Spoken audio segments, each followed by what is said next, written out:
always thought I knew my wife, Claire. After 12 years of marriage, you assume you've mapped every corner of a person's soul.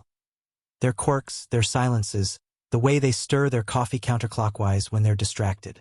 Claire was my constant, my anchor.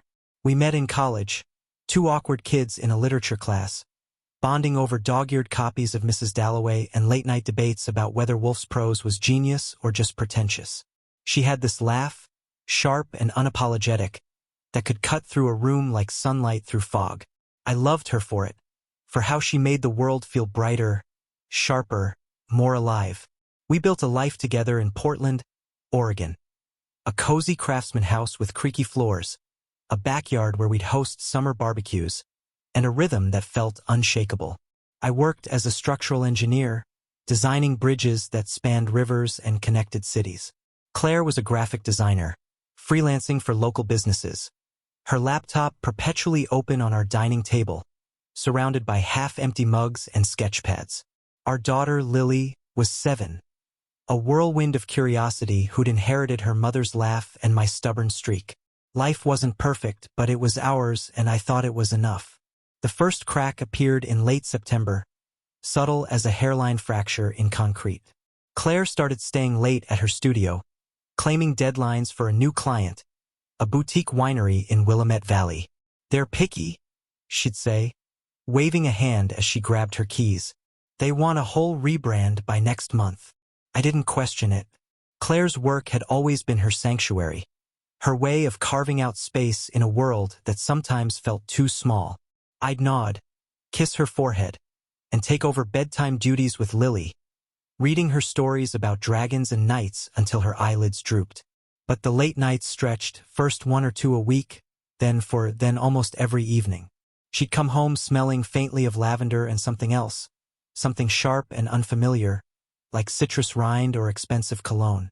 Her phone, once left carelessly on the counter, now lived in her pocket or bag, its screen angled away when she typed. I noticed, but I didn't see. Not yet. I told myself it was stress, that she was just deep in a project. Claire was Claire, fiercely independent, occasionally distant, but always mine. Then came the dinner. It was a Thursday, unseasonably warm for October, the kind of evening where the air felt like a held breath. Claire had agreed to meet me at a new restaurant downtown, a place called the Saffron Veil, all dim lights and exposed brick. I'd booked it weeks ago, a rare night out to reconnect after months of ships passing in the night routines. I arrived early, ordered a glass of Pinot Noir, and waited, watching couples lean into each other over candlelit tables. She was late 20 minutes, then 30. My texts went unanswered, the little blue ticks mocking me from the screen. When she finally arrived, she was flushed, her hair slightly mussed, like she'd been rushing. "Sorry, traffic was a nightmare," she said, sliding into the chair across from me. Her smile was bright, but it didn't reach her eyes. She wore a dress I didn't recognize, deep emerald green, clinging to her in a way that made her look like someone else's version of Claire. I complimented her, and she laughed it off, saying she'd found it in the back of her closet. But I knew her closet. Every sweater, every pair of jeans, and that dress wasn't in it. Dinner was strange. She was there but not. Her fingers danced over her phone, tapping out quick messages when she thought I wasn't looking. She talked about the winery project, but her stories were vague, lacking the vivid detail she usually poured into her work. I asked about her day, and she deflected, asking about mine instead. When the waiter brought our entrees, seared scallops for me, roasted eggplant for her, she barely touched her plate, pushing the food around like a child avoiding vegetables. "Everything okay?" I asked, my voice softer than I meant it to be. She looked up, startled, like I'd caught her in a lie. "Yeah, just tired. Long day." She reached for my hand, her fingers cool against mine, and for a moment, I felt the old warmth, the Claire I knew. But then her phone buzzed, and she pulled back, glancing at the screen before flipping it face down. I didn't confront her then. I should have, but I didn't. Instead, I paid the bill, walked her to her car, and kissed her goodnight, tasting that unfamiliar citrus scent on her skin. As I drove home alone, She'd insisted on taking her own car. Something heavy settled in my chest, like a stone sinking to the bottom of a river. The next few weeks were a slow descent. I started noticing things I'd ignored before. The way she'd linger in the bathroom after showers, texting furiously. The new earrings, delicate gold hoops I hadn't bought her. The way she'd flinch, just slightly, when I touched her unexpectedly. I tried to talk to her, to ask what was wrong, but she'd brush me off with a smile or a quick kiss, promising everything was fine. I wasn't a paranoid man. I'd never been the type to snoop or doubt. But doubt is a quiet thing at first. A whisper you can ignore until it's shouting in your ears. One night, while Claire was at another late meeting, I sat in our living room, Lily asleep upstairs, and opened her laptop. It wasn't planned. I'd been looking for a recipe she'd mentioned, something about lemon tarts she wanted to try for Lily's school bake sale. But her browser was open, and there it was, an email tab she hadn't logged out of. The subject line was innocuous, Project Update. But the sender's name wasn't one I recognized. Ethan Caldwell. I clicked, my heart thudding like a hammer against my ribs. The email was short, professional, about logo mockups and color palettes. But there was an attachment, a photo. I opened it, and my breath caught. It was Claire, laughing, her head thrown back, standing in a vineyard with a glass of wine in her hand. A man stood beside her, his arm around her waist, his smile too familiar, too intimate. He was tall, broad-shouldered, with dark hair and a jawline that looked carved from stone. Ethan Caldwell, I presumed. I scrolled through more emails, my hands shaking. They started professional but grew personal, then private. Missed you at the tasting today, one read. Can't stop thinking about last night, said another. There were no explicit details, no confessions, but the tone was unmistakable. They weren't just colleagues. They were something else, something that made my stomach churn and my vision blur. I closed the laptop, my mind racing. I wanted to believe it was nothing, a friendship, a misunderstanding. But the photo, that arm around her waist, told a different story. I sat there until the sky outside turned gray, waiting for Claire to come home. When she did, she was humming, her purse slung over her shoulder, her face glowing in a way I hadn't seen in months. Good meeting, I asked, my voice tight.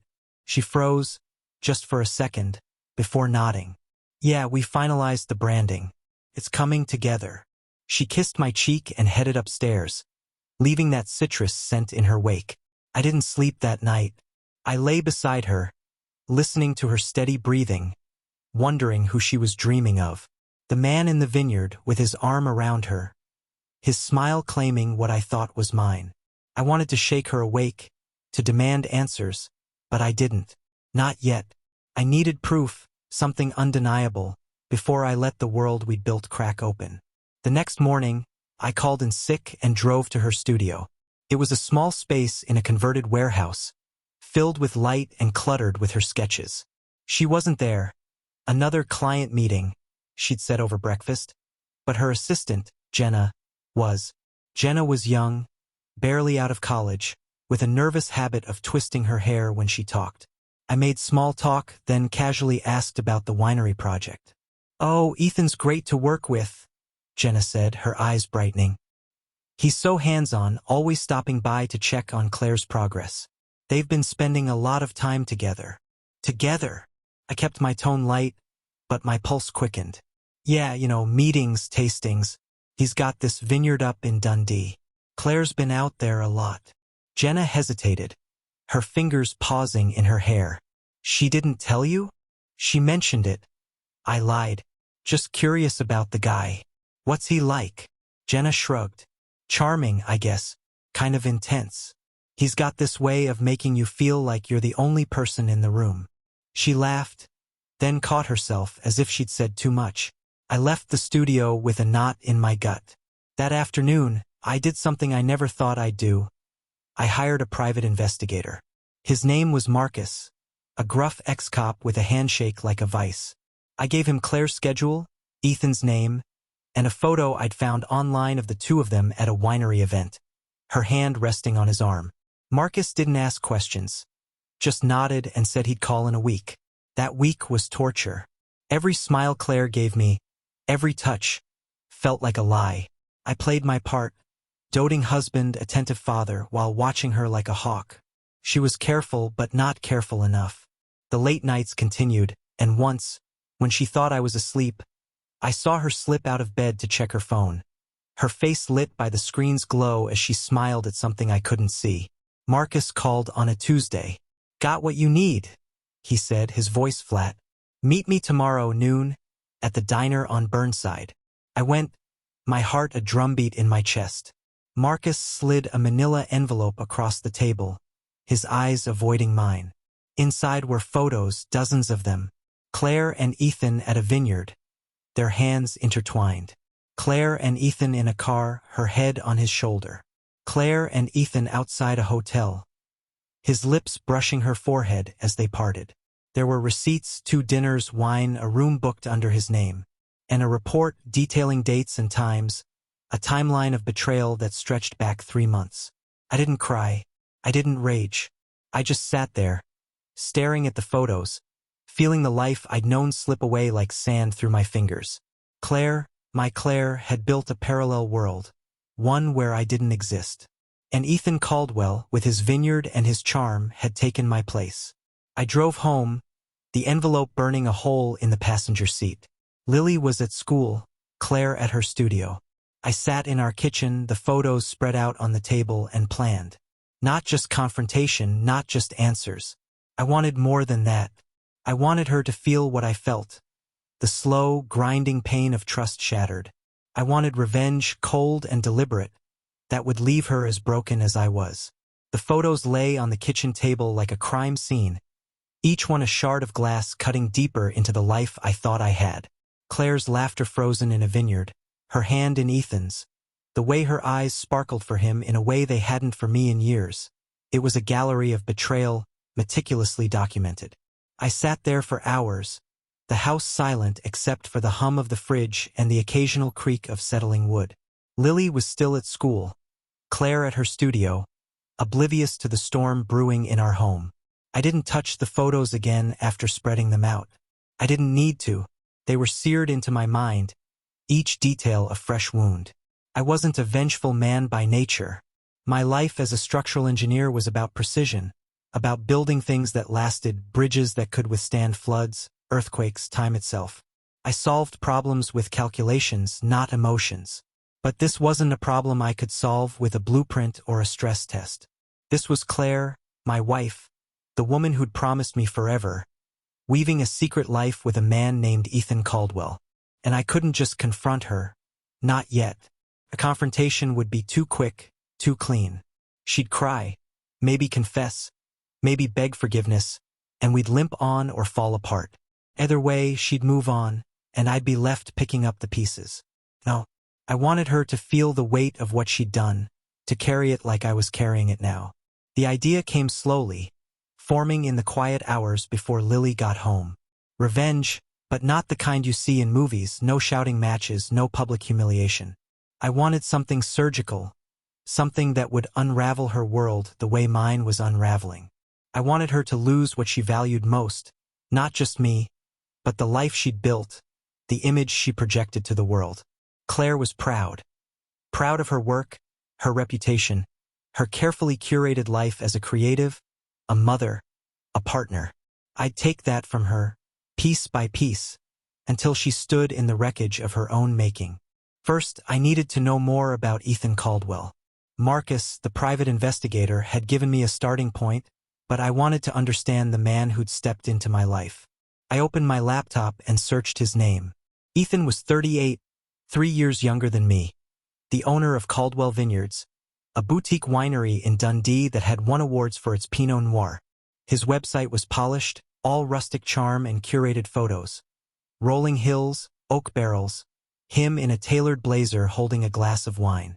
Social media painted him as a local celebrity of sorts, always at tastings or charity events, his smile wide and confident. There were photos of him with Claire, not many, but enough. Her at his side during a harvest festival, her name credited for his winery's new logo in a post from 6 months ago. They looked like a couple, effortless and happy, and each image twisted the knife a little deeper. I dug deeper, cross-referencing his name with public records. Ethan was divorced, no kids, his ex-wife now living in Seattle. His winery was successful but heavily leveraged, loans for expansion, a second mortgage on the property. He was ambitious, maybe too much so, and that was a weakness I could use. A man like Ethan, I figured, thrived on control, on being the one who called the shots. If I could disrupt that, expose him in a way that hit his pride and his business, it would hurt Claire too. She'd tied herself to him, professionally and personally. I'd make sure they both fell. The plan started to take shape, but it needed groundwork. I called Marcus again, this time with specific requests. I want everything on Caldwell, I said. Financials, business dealings, any dirt, legal or otherwise. And keep tailing Claire. I need to know how deep this goes. Marcus didn't flinch, just quoted a price and said he'd deliver in a few days. I also reached out to a friend from college, Nate, who worked in finance and had a knack for sniffing out corporate vulnerabilities. I didn't tell him about Claire, just spun a story about a potential client wanting to invest in a winery. Look into Caldwell Vineyards, I said. Anything off about their books or operations? Nate agreed, no questions asked. While I waited, I played the part of the oblivious husband. It was harder than I expected. Every morning, Claire would kiss me goodbye, her lips soft but distant, and I'd force a smile, knowing she might be heading to him. Every evening, she'd come home with stories about her day, and I'd nod, swallowing the bile in my throat. Lily was my lifeline, her chatter about school and her obsession with drawing unicorns the only thing keeping me grounded. I'd tuck her in, read her stories, and wonder how I'd explain this to her when the time came. Because it would come. I wasn't just planning revenge. I was planning for what came after. Marcus's next report arrived on a Friday, a thick file emailed with the subject line Caldwell. I waited until Claire was out, another client dinner, and Lily was at a sleepover before opening it. The financials were damning. Ethan's winery was overextended, relying on a single major distributor to stay afloat. There were whispers of unpaid suppliers, a few bad harvests, and a lawsuit from a former employee alleging unsafe working conditions. Nothing had stuck yet, but the cracks were there. Marcus had also dug up personal details. Ethan had a reputation for charming clients, especially women, and there were hints of other affairs, though none as blatant as his with Claire. The most useful piece was a lead on a local journalist, Sarah Nguyen, who'd been sniffing around Caldwell Vineyards for a story on labor practices in the wine industry. She hadn't published yet, but Marcus had her contact info. I reached out to Sarah anonymously, using a burner email. Heard you're looking into Caldwell Vineyards, I wrote. Check their supplier contracts and worker complaints. There's more than you think. I attached a few documents from Marcus's file, scrubbed of anything that could trace back to me. If Sarah took the bait, it could start a domino effect. Bad press, lost contracts, maybe even an investigation. Ethan's business would take a hit, and Claire's work for him would be tainted by association. But that was only part of it. I needed something personal, something that would cut Claire where it hurt most. Her reputation as a designer was everything to her. She'd built her career from scratch, clawing her way up in a competitive field. If I could tie her to Ethan's downfall, make her complicity public, it would unravel her professional world. I started by looking into her own business.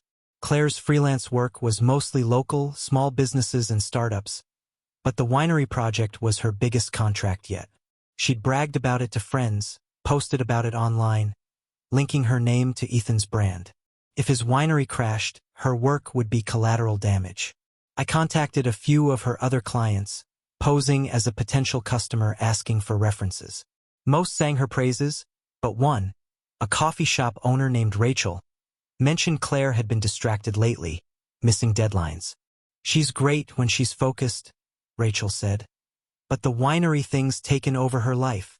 I filed that away, knowing I could nudge those frustrations into something bigger. The personal side was trickier. I didn't just want Claire to lose her career. I wanted her to feel the betrayal the way I did every time I saw those photos. I started small, planting seeds. One night, while she was in the shower, I borrowed her phone and forwarded a few of her texts with Ethan to my own number. They were careful, never explicit, but the tone was enough. Flirty, intimate, laced with inside jokes. I saved them, along with the photos, in an encrypted folder on my laptop. I also installed a tracking app on her phone, hidden in a system update so I could see where she went. Felt dirty, invasive, but so was her secret life. The app showed her at the vineyard 3 times that week, staying late into the evening. Marcus confirmed it with more photos, her car parked at Ethan's property, the two of them walking together in the dusk. I started to piece together their routine. Meetings that weren't meetings, dinners that stretched past midnight, hotel stays masked as work trips. I didn't confront her.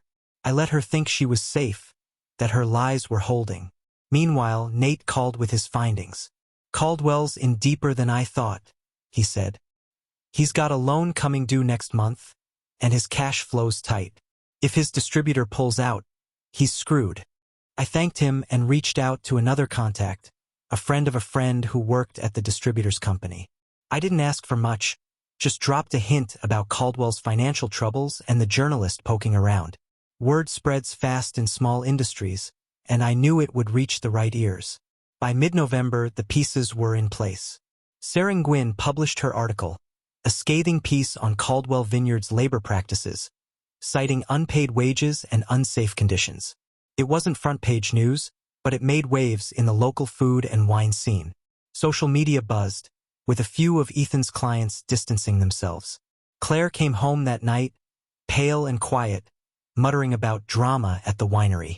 I feigned concern, asking questions I already knew the answers to, watching her squirm as she deflected.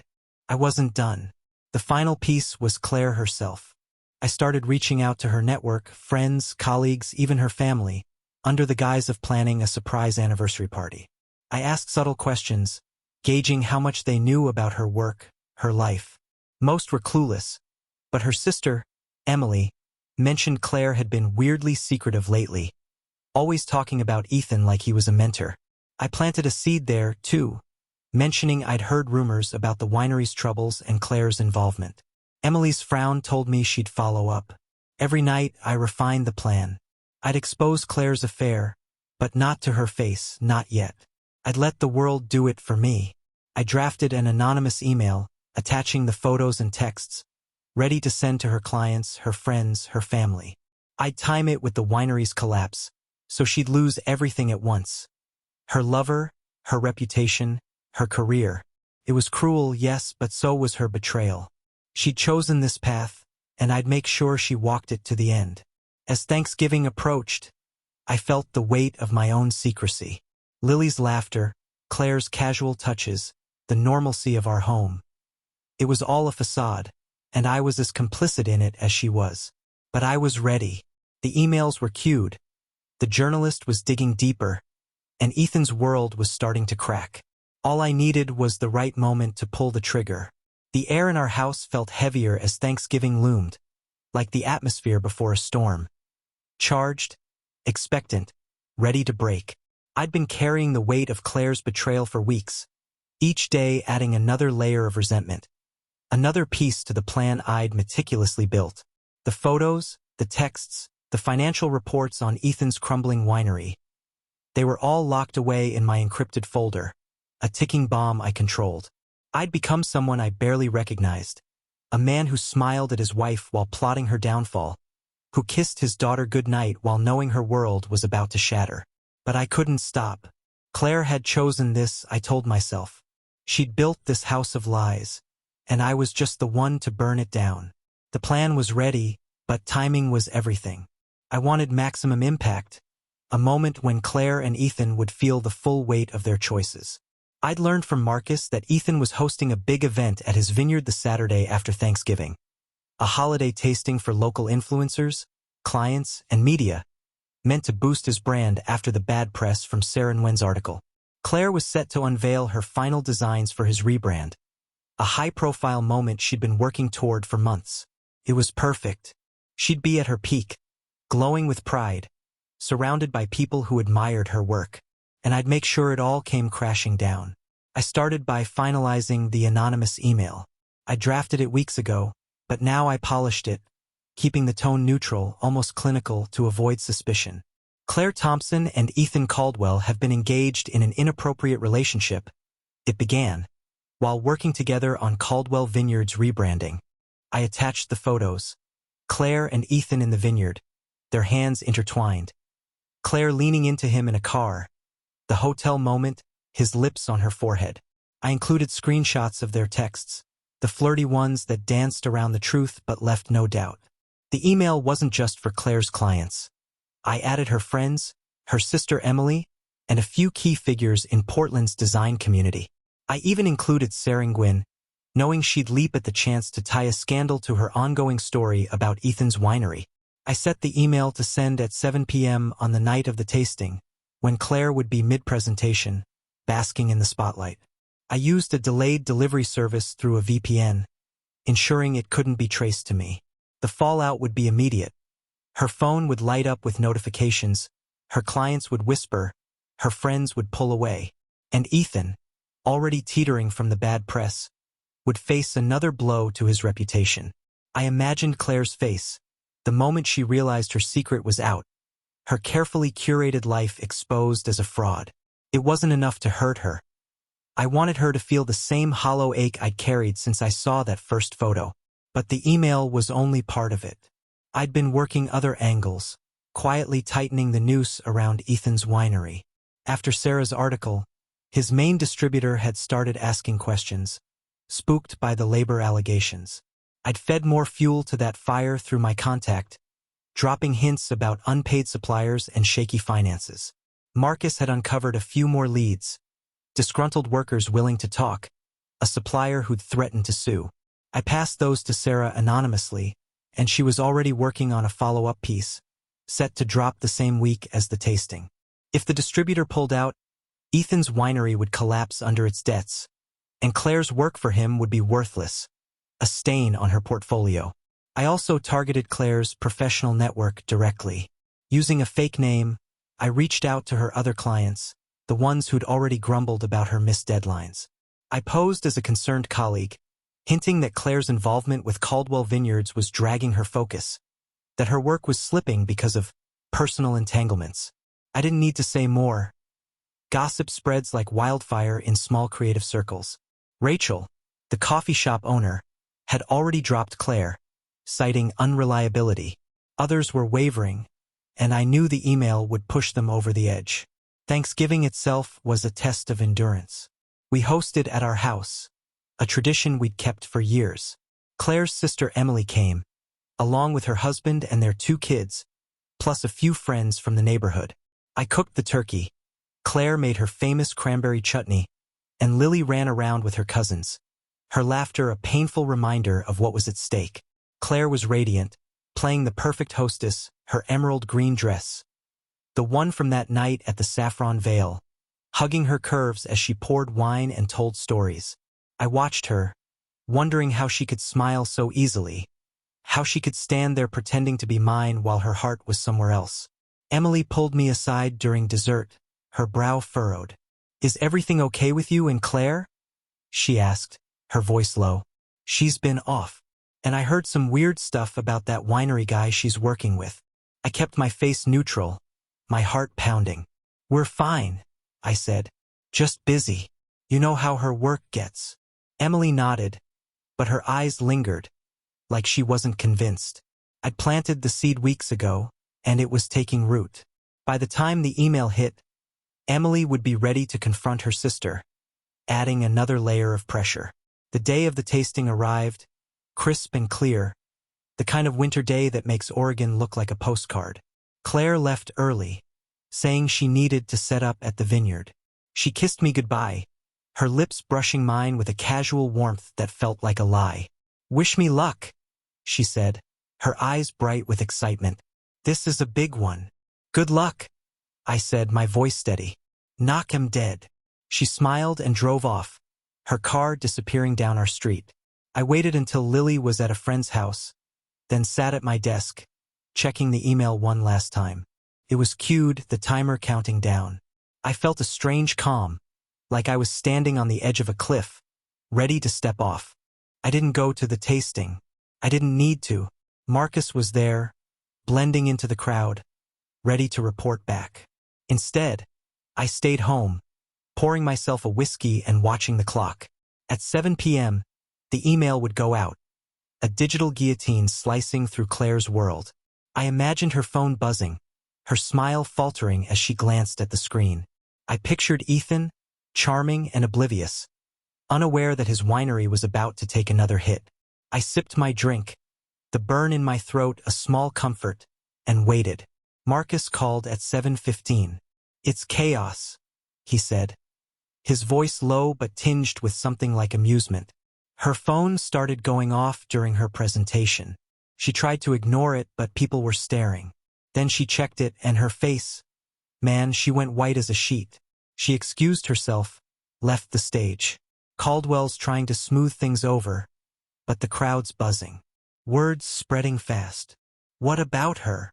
I asked, my grip tightening on the phone. "She's in a back room, pacing on her phone. Looks like she's trying to call someone. Probably her sister or a friend. Caldwell's keeping his distance, but he's sweating too. You hit him hard." I thanked Marcus and hung up, my heart a strange mix of triumph and emptiness. The whiskey tasted bitter now, but I drank anyway. Claire didn't come home that night. She texted around 9, saying she was dealing with a work combats this crisis at the vineyard and would stay at a hotel. I didn't reply. I didn't sleep either, just sat in the dark, staring at the photos on the table, wondering if I'd gone too far. She came home the next morning, her eyes red, her hair a mess. She didn't look at me at first, just dropped her bag by the door and stood in the kitchen, her hands shaking as she poured coffee. "We need to talk," she said finally, her voice barely above a whisper. I nodded, my face a mask. "Okay." We sat at the table, the same table where I'd spread out the photos weeks ago. She didn't know I'd sent the email, but she knew enough. Emily had called her, furious after getting the email. So had two of her biggest clients, pulling their contracts. The design community was abuzz, and Ethan's winery was trending for all the wrong reasons. "I didn't mean for it to happen," she started, tears streaming down her face. "Ethan was... It was a mistake. I got caught up and How long?" I cut her off, my voice cold. She swallowed hard. 3 months. Maybe 4. It wasn't planned. It just happened. She reached for my hand, but I pulled back. "I love you, David. I swear I do. I was going to end it, I just didn't know how." I stared at her, the woman I'd loved for over a decade, and felt nothing but ice. "You didn't end it," I said. "You let it go on, and you let me believe everything was fine. You made a fool of me." She sobbed, but I didn't soften. I stood, walked to my desk, and pulled out the manila envelope from Marcus. I slid it across the table. "Open it." Her hands trembled as she pulled out the photos, the texts. Her gasp was sharp, like a knife. Who sent these? Does it matter?" I said. "It's true, isn't it?" She didn't answer, just stared at the photos, her tears falling onto them. "I'm so sorry," she whispered. "I'll quit the winery job. I'll fix this. Please, David, let me fix this." I stood, my chair scraping the floor. "You can't fix it, and you won't work for him again. His winery's done. Did you see Sarah Nguyen's new article this morning? The distributor's out, and the bank's calling in his loan. Your work's tied to a sinking ship." Her eyes widened, and I saw the realization hit. Her career, her reputation, everything she'd built was crumbling. "What did you do?" she asked, her voice breaking. I didn't answer. I didn't need to. The email, the leaks, the whispers. I'd orchestrated it all, and she'd never know it was me. That was the cruelest part. She'd blame herself, her choices, her weakness.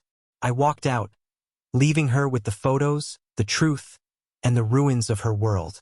I picked up Lily from her friend's house, my heart aching as she chattered about her sleepover. I didn't know what came next, divorce probably, and the pain of telling Lily. But for now, I'd done what I set out to do. Claire's betrayal had cost her everything, and I'd made sure of it. The revenge was complete, but as I held my daughter's hand, I wondered if the cost of it would haunt me just as much.